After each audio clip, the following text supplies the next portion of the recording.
What is up, everyone on YouTube? It's Driver KG. I am with my buddy Justin, and this is his Shelby Gt350. Let's get into it.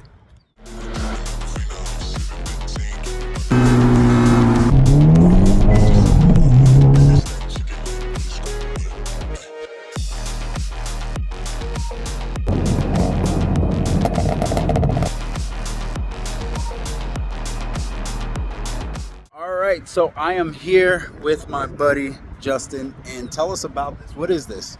So this is my 2019 Shelby Gt350. It is a flat plane crank, naturally aspirated V8. It revs to 8250. Nice. Making about 526 for the crank, about 400 foot-pound-feet of torque. Nice. Yeah. Alright, and how much do one of these go for? They actually range very high, so about 2016, 2017, you get for like 50K used. I went a little extra. I got 2019 for 65. So Okay. with 4,000 miles, so it's basically a new car. I've seen them get up to 100. They range crazy. Yeah. I would say around 55 between 55 and 60 is the best bet. All right, yeah, I know these are going to be worth a lot in the coming years because this is already going to be an American classic. So Absolutely. this is just a really nice looking car, nice looking machine. What makes this different from a regular Mustang? So, besides the more power, the flat plane crank allows me to rev the car up to 8250. Also, I have magnetized suspension. I have like just extra stuff. Like I have the vent for the brakes here. I have an extended large spoiler.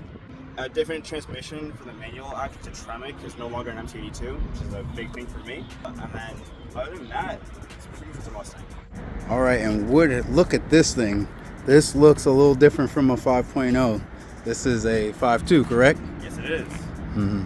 So some of the differences are I have a different intake manifold. I also get a bigger intake cone specifically. Different heads, front tower brace. The block is more or less the same. Obviously it's larger, but just about that, yeah. For those that don't know, can you put any 5.0 parts on this car? You actually can. It's just not really worth it, in my opinion. You can put the 5.0 intake manifold on there, but it's a worse intake manifold, so I wouldn't do it. It's more vice versa. You put these parts to a 5.0. You have to make it quicker. Yeah. And like you said, these make 528 crank horsepower. And honestly, if you guys don't know, it's a car that I was thinking of getting a few months ago before we made the decision in getting that thing over there. And the only thing that stopped me is a little bit more practicality with the 4 doors, because I do have a lot of people in the car. How is this thing if you're hauling more than 2 people? I have sat in the back once. I recommend not sitting in the back. Okay. My head hit the ceiling. It was not fun. Shit, yeah. I mean, I can understand that. I did rent a 5.0 a few years ago, which that's going to be a little different overall in the interior. But one thing I do know, I sat in the back one time for that, and that wasn't the best. That wasn't the best decision. And I'm 5'10". I'm not that tall. So if you're taller than me, it's a disaster. Yeah, see, that's one of the reasons why I went over to that. And let's turn this around. All right, so what are you getting fuel mileage wise? Like, what does it cost to fill up? How long does it last? Miles per gallon? I mean, not that that stuff really matters when you're buying an American machine like this, but for those that would want to know. So for me, because I have quite a heavy foot, I'm getting somewhere between like 13 miles per gallon. So it's not great. I drive a lot. I bought the car about 2 months ago. Already nearly put 8,000 miles on the car, just me alone. So I fill up like once a day. Yeah. Yeah. So cost to fill up like average like 16.5 gallon tank. Okay, so not serious. Yeah. Yeah, I would say it's 80 to fill up. Okay. Yeah, about right. Okay, it's not bad. Premium fuel, right? Of course, has to be. All right. All right, and this thing just looks great. Like, honestly, if you're in the market and you're thinking about a 5.0 or a GT350 or GT500, the thing that basically pushes this car a little bit ahead of those other two, this is a Shelby, this is a manual. You cannot get a manual in a GT500.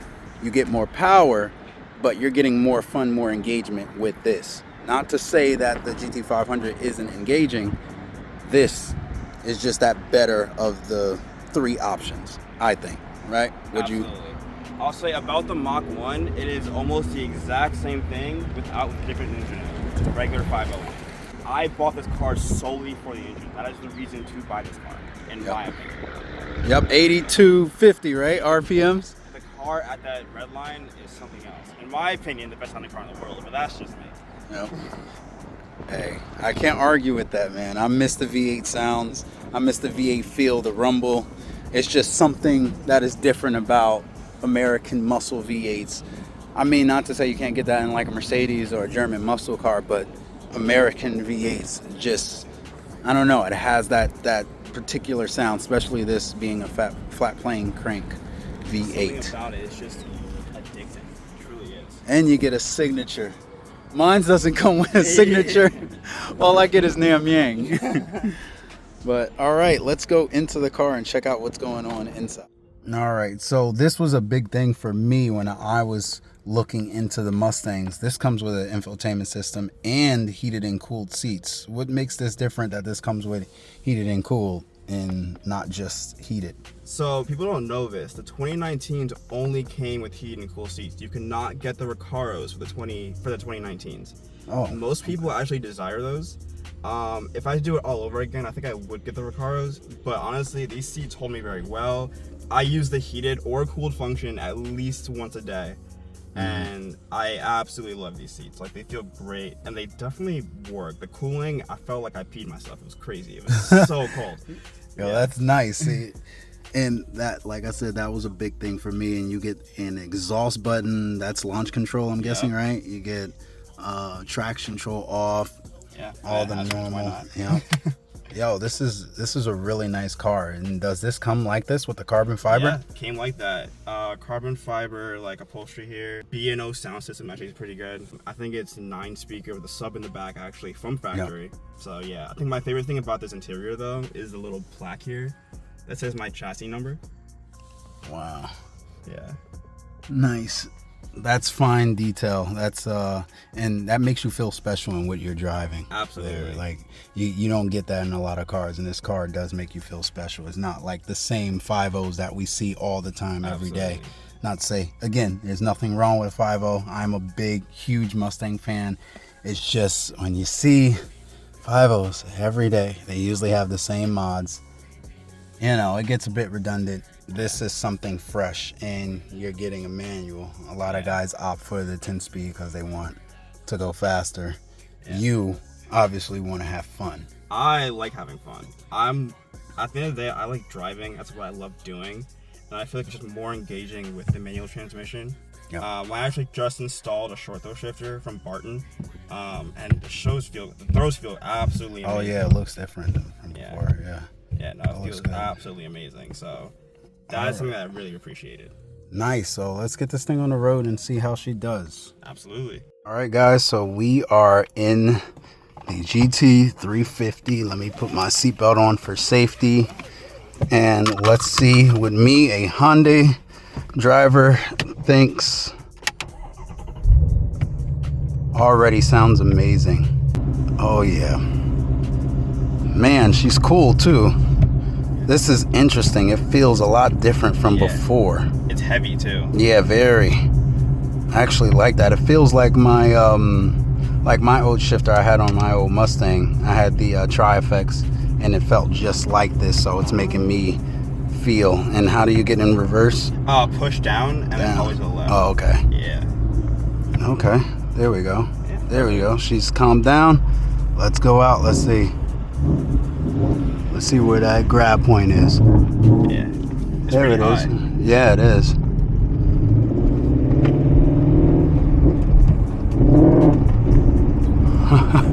Definitely go. Oh, and them brakes. I gotta get used to the brakes, guys. It's a lot different from how it was before. There we go. All right.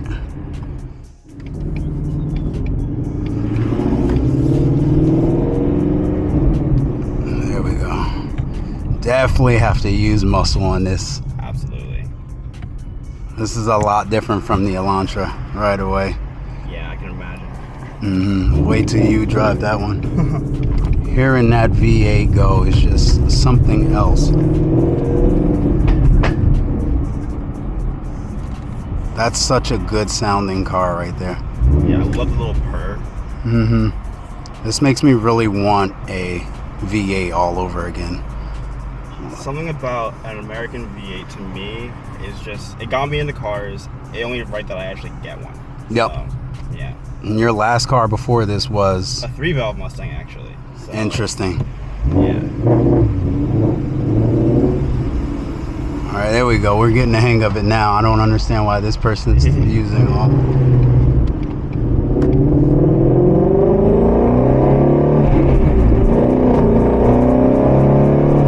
I like the engagement. Absolutely. Oh, that sounds so good. Yeah.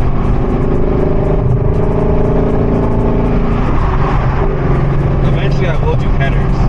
Oh yeah, this is going to be a lot louder. Yeah. Honestly, I'd be fine with just driving this, like just calm, cool. You can hear enough of the V8.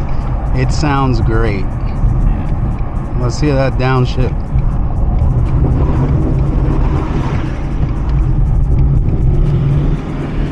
Nice.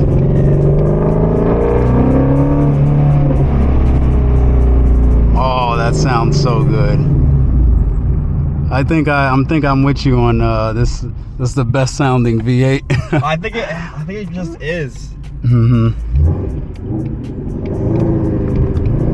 It sounds like a Mustang with a little like extra flat plane crank noise. Yep. Something that you cannot get in anything else unless it's this car. And this feels good. It rides good.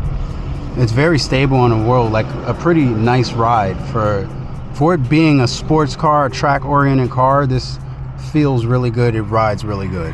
Yeah, if you want to, you can adjust the magnet rod by pressing the suspension button right here. Okay. You can go to either comfort, sport, or track. Interesting. Yeah. You can feel the rumble in your seat. Yeah, absolutely. I feel like a little vibration. That's really nice. Just letting you know you're in something special yet again. And the steering wheel is really nice too. The Alcantara. Yep. I wish my car came with that. They should have. I think they should have had it as an option. Like you can get a steering wheel that has the Alcantara on it. Oh. Maybe some little like inserts up on there. I feel like that would have been really nice. And that's why a lot of people do side more with the Type R when you think of cars in the same class, because that has a lot nicer like interior touch feels. Interesting. So it has like Alcantara armrests. The shifter boot is Alcantara red, you know. Wow. So yeah, so I've driven a few Type R's, and the interior feel and quality is slightly nicer. Yeah. And I can understand that. Yeah, I mean, my first car was the Gen 10 Civic, so it'd be nice to compare it to your car. Yeah. Oh yeah. So you've been in the tuner. The tuner look before. Yeah. Start off JDM. Oh, that feels so good.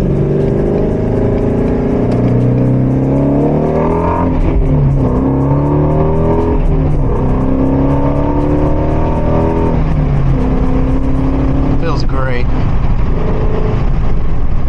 Gotta love that. Let me put this window up a little bit. I don't want you guys getting nothing but wind. This camera is pretty good with blocking the wind out, but that feels great.